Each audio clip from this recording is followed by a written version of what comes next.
This episode, we're going to be talking about... Unless you're like an amazing gambler, win the lottery every single time, don't run a webinar.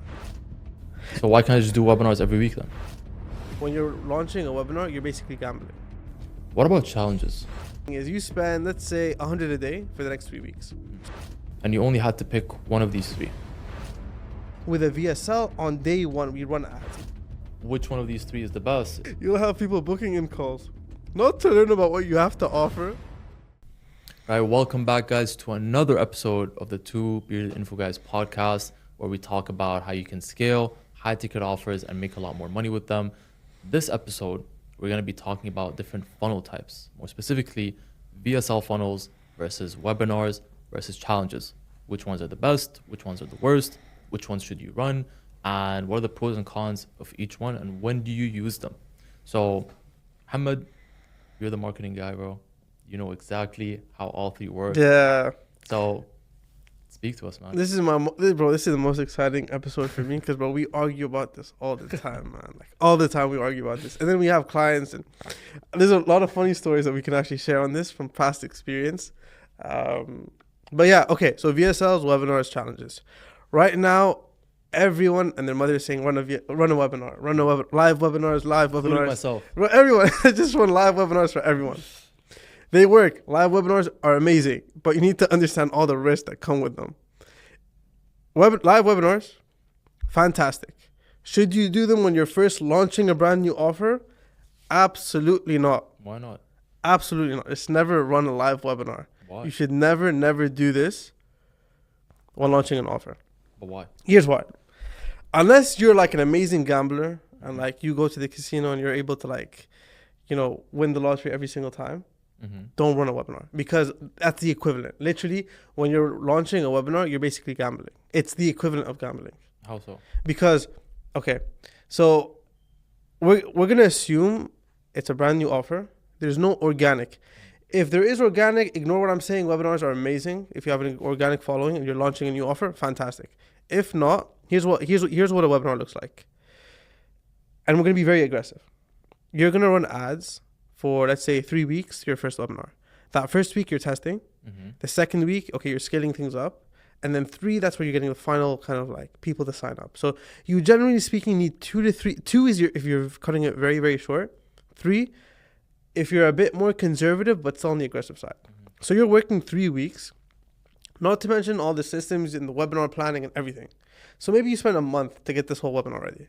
If you get good, you can do 3 or whatever. So here's what you're doing. You're spending on ads, whatever that budget is. Let's say you calculate it based off of the modeling. You're like, okay, we can spend $5 for a registrant because we hypothesize that we can generate this much. By the way, first of all that forecasting doesn't matter because you have no data to back it up. So you're just kind of guessing off of industry standards. So that's a disaster in itself. Okay. The second thing is you spend, let's say, 100 a day for the next 3 weeks. So that's 21 days, you're spending $2,100. Is it a lot? Not an insane amount. Like ideally you want to spend $5,000 on a webinar, but let's say you're like, you know what? I don't want to gamble too much. I want to gamble $2,100. You do the $2,100. Then you do the webinar. If you don't practice, and bro, we had a client. Don't remind me. Bro, if you don't practice that webinar, let's say you fumble the webinar pitch itself and just the entire webinar overall, you'll have people booking in calls. No, this is horrible. You'll have people booking in calls, not to learn about what you have to offer, but to ask you for a refund on the VIP ticket you bought. It's not going to get that bad. It's not going to get that bad. It's possible. It's happened to us. And it was going so well before the actual webinar. It was amazing. Bro, I was gassed, bro. We had we were hitting KPIs on everything. We were profitable on the front end. Bro, 30 minutes before that webinar. Hey guys, here are the slides. We were like, is this the skeleton? Literally looks like a 9-year-old went on Microsoft Paint. No, sorry, Microsoft PowerPoint put it together. That was a mistake on our side. We should have pushed them more, but we were following up every day. Like, where's the webinar? But anyway, okay, let's kind of go back to the story. So you spend $2,100. You launch the webinar, okay? Let's say it does okay. You make 3 sales at 3K. Let's just say. So you make 9K. You spent $2,000 to make 9K. I mean, that's not bad, but it took you a month to do it. Yeah. It took you a month to get a 4x return and make 9K. Mm-hmm. If you, and it took you 1 month to get data back. That's feedback. Okay, that's how many people showed up. This was my close rate. This is the numbers I made. So it took you, and look, opportunity cost is something. It's massive. You spend a month to make 7K profit and get data. Had you had run a VSL funnel, you can get data daily. But I would have made 7K in like an hour Yeah. with the webinar. No, but you made 7K over 4 months. Sorry, 4 weeks. Mm. You didn't make 7K in an hour. You made 7K over a month. So why can't I just do webinars every week then? Okay, so let's be aggressive. Again, okay, let's do it every week. So 4 weeks for your first webinar. Mm-hmm. Now you do the next one after that. Mm-hmm. Maybe you make 10K profit. Mm-hmm. Again, and by the way, I'm being very optimistic now.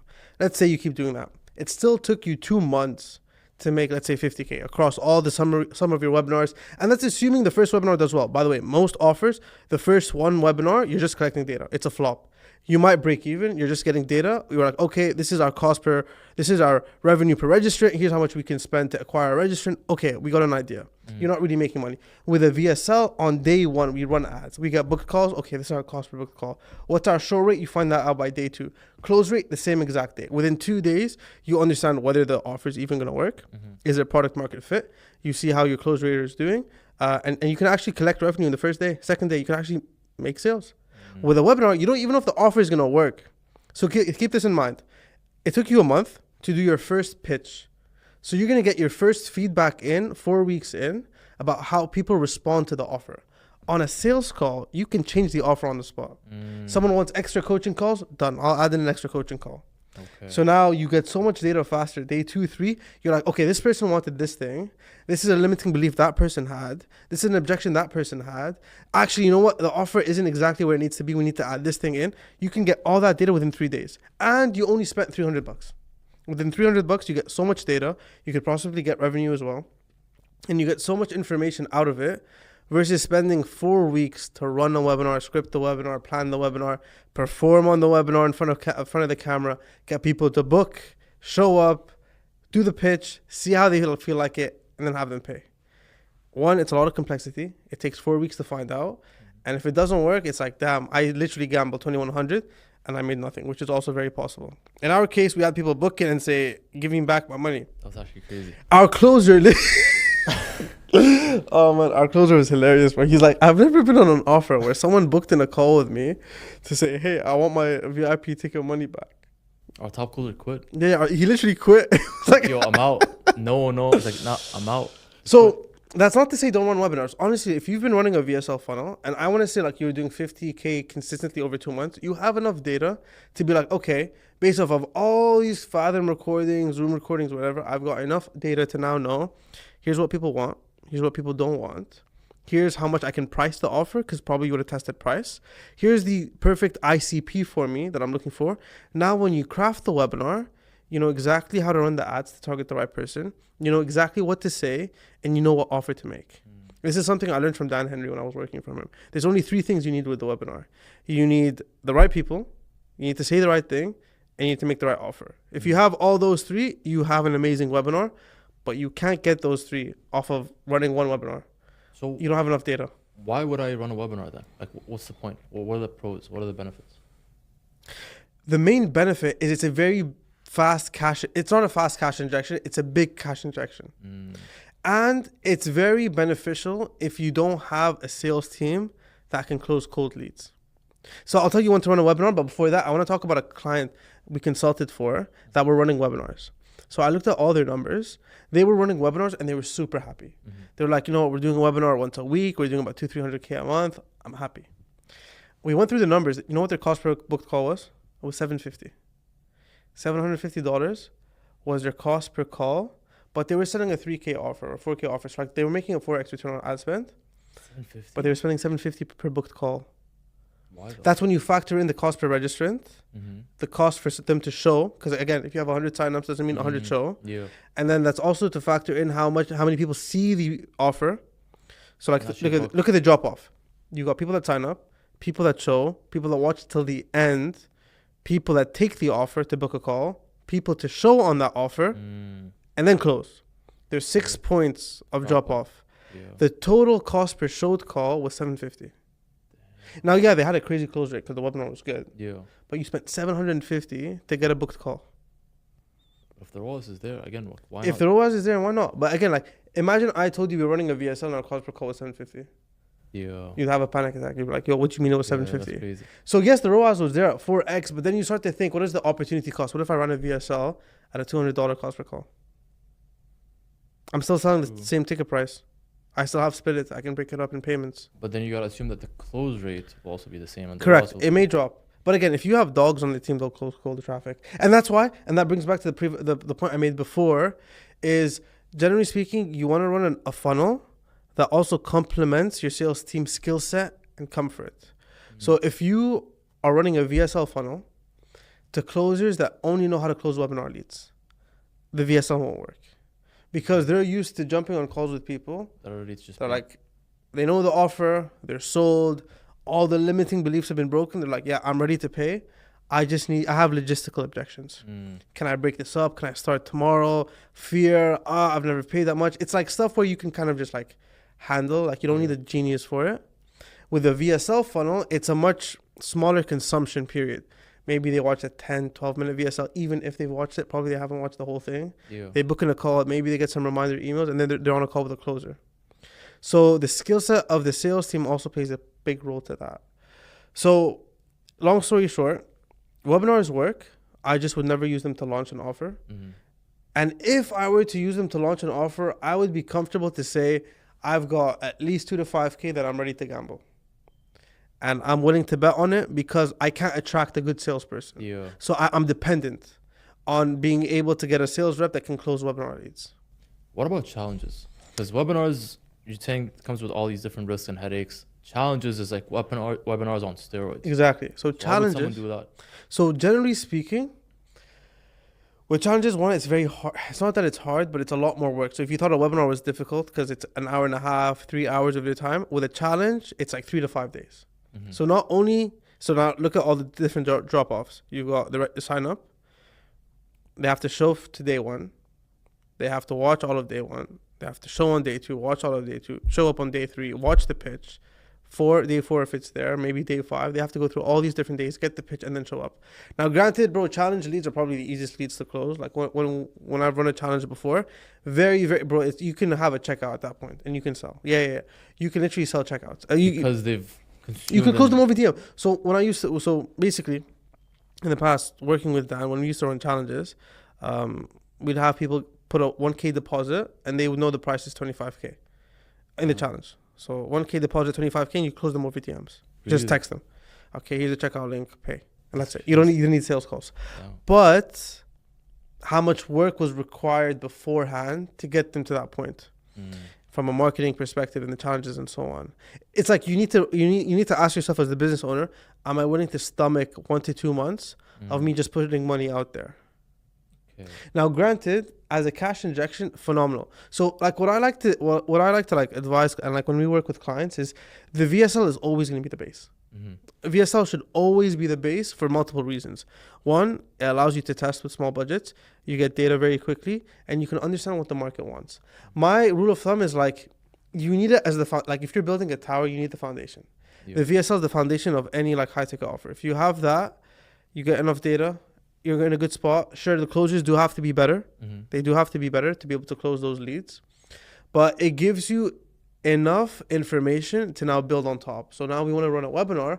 Okay, we've got hundreds of call recordings. So we can understand the ICP, we can understand the challenges, we can understand what they wanted in the offer. The sales reps would have been through the trenches. So their callousness is like at an all-time high because they're closing VSLs. Cold VSL leads. Cold VSL leads. Yeah. Now, granted, if you have nurture, it kind of helps, but it's still nonetheless a cold VSL lead. Now we're like, hey, let's launch a webinar. They're already making money. They're like, okay, I'm excited for this. Now you've got budget to gamble. So like, let's say you're making 50, 100K a month and you got like 20K to spare. You're like, yo, let's drop 5K on the webinar. If it flops, that's fine. It's 5K. We're getting data, whatever. Okay, cool. Drop the 5K on the webinar, build everything out, run the webinar. Your closers would have been through the trenches. Now they're calling these guys. They're like, yo, this is life-changing. They know the price. They're down to buy. They're bought in. Okay, let's run it. So it's a big cash injection. Now the ROAS isn't going to be crazy different. I think it's It's the same with the VSL with webinar. The biggest difference though is just the scale of it and just the injection. So I would say have a VSL as the base webinar. Run that if you want to be aggressive once a week.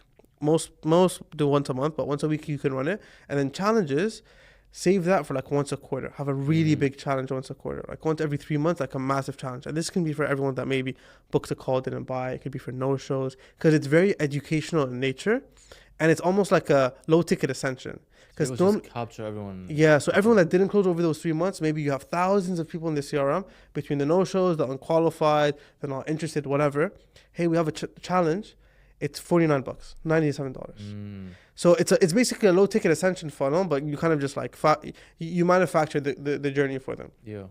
5 days with an upsell at the end, and that's how I would do it. I would do like VSL as your base, weekly webinar, and then a quarterly challenge where you can have massive like cash injections. Why people do so well with live webinars is like anyone can close it. You just need bodies. With live webinars, you just need bodies. Bodies like salespeople. You just need people. Yeah, you just need people. But the good thing about live webinars, or why webinars are so good, is you can even sell products straight to checkout without a sales rep. If it's 1,400, I would say once you're at 2K, it's a bit higher. I'd say like 1,500, you can mass market sell. Really? You don't need salespeople, because at that scale, like let's say you have thousands of people, okay, that attend the webinar. How many sales reps is it gonna take? 1,000 people. Yeah, let's say you have a webinar with 1,000 people, and on average, 30% of people actually book a call from. So 300 people. So let's say 1,000 people show up on the webinar. Yeah. So maybe you got like 1,500 people to sign up. From the 1,500, 1,000 showed up. From the 1,000 that showed, 300 booked over a weekend or over a week. Because again, we can't book them out 2 weeks out. Yeah. How many sales reps do you need? Realistically, if you have like dogs that are taking calls, let's say they're taking like 10 calls a day over the weekend, that's like 20 calls each, 300 sales calls. We're gonna need like what, 15 closers? 15 closers of dogs that are ready to slave. Yeah. So that's 15 closers. Crazy. And that's only with 1,000 people. Yeah. Let's say you're really pushing spend on a webinar, you got 5,000 people. But you cooked. That's where a sales call funnel breaks. You can't have people on a sales call. You can, but now you've got to open up window, or you're gonna have to hire 60 reps. Yeah. Which some people do just for. Which some people do, by the yeah. way, yeah, and it works. Like back when I was closing, one of the webinar funnels we had 15 reps over a weekend. We did like $500,000. Damn. Yeah. That's crazy. It by the way, for team culture, best experience. Was No, the Slack channel just nothing going beats like the feeling you have as a sales rep in that lobby, watching the offer owner pitch, and just seeing booked calls go in, like instant booked calls, because they book out immediately. Yeah. And you just see like the room where, because we're in a breakout room, Mhm. everyone just jumps off, boom, call, and then literally 30 minutes later, payment. It's almost like Damn. clockwork. That's a feeling that you can't describe. Like you have to experience it. But Yeah. again, like that had 4 sales managers involved in that. Oh. Yeah. Because we had the seller team as well. We had the sales manager that was making sure that just the calendars didn't break. So his Mhm. job was basically just like emergency. If a calendar broke, you'd send the other one. Yeah. So you had the one guy in the Zoom webinar channel. You had one guy on standby. Any payment links were broken, he'd fix it. And then you have another guy who was basically like orchestrating everything, managing all the other sales managers. So it's a complex operation. Again, it works, but at scale, mid-ticket webinars perform amazing. And that's why webinars will be beneficial. Yeah. Mid-ticket. Same with challenges. Yeah. But in the context of what we're talking about, I know we want like around in a bit of a circle, but if you're selling high ticket and you're starting out and it's a brand new offer, just keep it simple, VSL. What if, let's say, you just took on an offer. Let's say they're doing whatever amount, right? Your mission is to get them to $1 million a month, and you only had to pick one of these 3. Which would you pick? VSL funnel, 100%. Really? I'll tell you something crazy. So there's a guy I was working with. He is known as the webinar guy, Mm-hmm. the webinar guy, right? Made over 40 million Mm-hmm. through webinars over the last few years. Many people, like, he's consulted for some of the biggest name in the space. Like, all he does is and teaches webinars. Mm-hmm. We were launching a brand new offer. Guess what the funnel we were running was? VSL? It was a VSL funnel. Really? It was a VSL funnel. That first 0 to 100K, he was like, yeah, we're not doing a webinar. We're going to run VSL. Because of what you talked about, like the He needs feedback data. and I need feedback. I need to know if this offer is going to work. Why am I going to spend money on a webinar, Yeah. get the data in 4 weeks? I need the data tomorrow. And you know, like when you're a top performer, it's speed. Yeah. Like I need data now. So Like even if- the webinar guy was running a VSL. Even the the webinar guy, like Yeah. this guy's consulted with the biggest names in the entire space. Yeah. He's like, nah, we're running a VSL. We need a VSL. I need data. Once I get data, we can run a webinar. So let's assume you have data, Mm. right? And you have a good sales team. Okay. Which of these three would you pick to get to $1 million? What are we doing right now, monthly? Let's say 100. Okay, 100K. Yeah. Honestly, if I have a killer sales team, I'm gonna push them. I'm basically gonna keep spending on on the VSL until my ROAS is at a point where now I'm hitting a breaking point. Because it's at that point it all becomes of, it's like 80-20 rule. Like what's the 20%? Like basically the way you want to think of it is what's the easiest way for me to hit $1 million a month without having to like really kill myself. So if we're doing let's say we're doing 100K a month and our ROAS is at 5. Building a webinar from scratch is a lot of work. Yeah. I'm thinking that's effort. I don't want to deal with that right now. I'm going to keep pushing the webinar up until a point where I'm like, we're hitting a ceiling. Like the reps are good, the show rate is good, but like for some reason, we can't break past it. Team morale starts to go down because like these reps are on this offer for, and like they're hitting they're like, yo, I don't see the growth. I'm like, okay, now I'm at a point where the pain of staying the same is more than the pain of actually building the webinar. So I'm like, okay, let me go ahead and build the webinar. And at that point, it's like the expectation with the offer owner is like, okay, we've been doing so well over the last few months. We have cash reserves. I need to go ahead and gamble 10K. Are you cool with that? Yeah. If you tell someone starting out, can I gamble 10K? He's gonna be like, yo, you lost your mind. Yeah. But on that webinar, you're going to gamble that first 10K. Like, even if you look at some of the best people in the space, in the info space, they say, hey, like, for some of our clients, it took us 4 months of testing webinars every single week, spending 20K on a webinar. So they're in the whole 6 figures. And it's been a couple months, and they're just trying to figure out the 3 things I told you: the right person, the right presentation, and the right offer. And each time they're iterating something. Because keep in mind, with each week, you have to change one thing and not too many things. Because if you change everything, you don't know what's worked. Yeah. So, but they're willing to stomach it because they have revenue coming in from the VSL. But basically, I'll continue to push the VSL until we get to a point where return on ad spend isn't where I want it to be. And I'm like, okay, let's bring in another revenue driver that can kind of help build up morale. Sales team are going to love webinar leads because even like the setters calling up the webinar leads that have watched the webinar, much warmer conversations. So setters are happy, closers are happy, and then it kind of it feeds the VSL. Now these guys are on a high. They just did an amazing webinar. Okay, let's go back to the VSL. We'll do the webinar in a month, and then slowly add them together. But I'm a huge proponent that if you have too much going on, it's harder to scale. The less moving pieces, and that's why I think the golden ratio, just from what I've seen and like the clients we work with as well, is have the VSL be your base, have a weekly webinar. Again, if you're being aggressive, if not, do a bi-weekly webinar. And again, this is cold. Never run a weekly webinar to organic. Yeah, you're just going to milk the audience. You're going to milk the audience within the first month. That's finished. We're talking purely cold. So a weekly webinar and then have a quarterly event. Have a quarterly challenge. So it's not which one of these 3 is the best. It's which one of these 3 is the best in this scenario. At the right time. Because they all work and they're all amazing. But doing the right mechanism at the wrong time can destroy your business. Okay. So they're all just tools that you use to get to that level. But Exactly. it's not like this is the only thing I'm running. And even like, I guess you can talk from a closing perspective as well. Like each of these different leads require a different conversation. Yeah. With VSL leads, like you need to really teach them how to go from a cold to closing like warmer leads. To close cold leads. With webinars, it's like more educate. It's easier because like they're already bought in. They just maybe have uncertainty and fear. It's easier to teach them as well. It's quick. Yeah. That's why you love webinars so much, because it's like, I get to chill, This I've been asking us to run webinars. The webinar, like marketing does all the work, and then these leads come to me, and I can just close them. And my team can just take care of it. I need that, man, because I've been getting cooked with VSL leads, especially when you first launch an offer and the pixel is just like trying to figure out who's a good lead. Yeah. And you just get an influx of the worst leads known to man. So that's actually a great point, because here's the thing: someone might hear that and be like, "Yo, I don't want to deal sales calls. Like, I'm getting too many +9 ones. I'm getting too many whatever. If you're targeting the US, you wouldn't get it, but I'm getting too many of that. Can we just run a webinar?" Well, if your pixel isn't like conditioned, who do you think is going to show up on the webinar? So now instead of okay, I see. So now you have 1,000 of these people. Yes, so you join the webinar and you're like, "Oh, interesting. So I'm going to go present to you guys." Instead of talking to one of them an hour, now you're talking to 1,000 of them the same hour. Exactly. And then who's going to book a call? Not someone else. It's the people that join. Amazing. So then you're going to speak to 100 people that are bought. They're sold. But no one can buy. Yeah. So you got to fix that pixel first. Okay. Get it nurtured. Okay. Understand a qualified lead versus an unqualified lead. Very aggressive with the data you send back to the pixel. Yeah. And then you're like, okay, the pixel's in a good spot. It's attracting the right people. Let me, instead of speaking one-to-one, put them one-to-many, pitch them on a mid-ticket. Bro, I'm looking forward to like, so for the offer that we launched, I'm down to run a webinar because I think we can make 40K over a weekend selling mid-ticket. And I think that can be amazing. And but the again, upsell as well. and the upsell there. Yeah. But the pixel's not there yet. Like Yeah. we're still trying to condition it, make sure we're getting the right person because We're getting there though. Yeah. Compared to the beginning.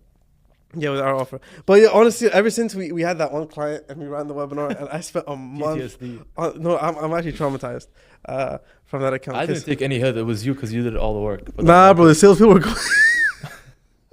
Bro, when our closer quit, and this guy was a dog, bro, he was with us from like the beginning. From a year ago. Yeah, from a year, and like, bro, the guy loved us, and bro, he was a good closer too, man. He's like, I'm out. And he's like, as soon as he got on a call, and they're like, yeah, bro, he showed me one Fathom recording, and literally the guy was like, that was the worst presentation I've ever seen. I think a 9-year-old could have done a better job. I think I like you more than I liked him. Can I just pay you? He literally said, can I just pay you for the coaching? I remember. And he was just like, I don't know what to say at this point. Like, do I take the money and just call it, or like, what do I do? But crazy. it's a great topic. And again, Yeah. I love webinars. I just don't think they're the right time for everyone. You got to pick it at the right time. And I think the foundation is always going to be VSLs, fastest data, the fastest you can make adjustments. But again, it depends. If you're doing mid-ticket, I would say don't do sales calls. Right? There's no point selling a $900 program like over a call. Like who's going to stay for that? Just go straight to webinar. So it depends. But again, for the context of this episode, we're talking about high ticket.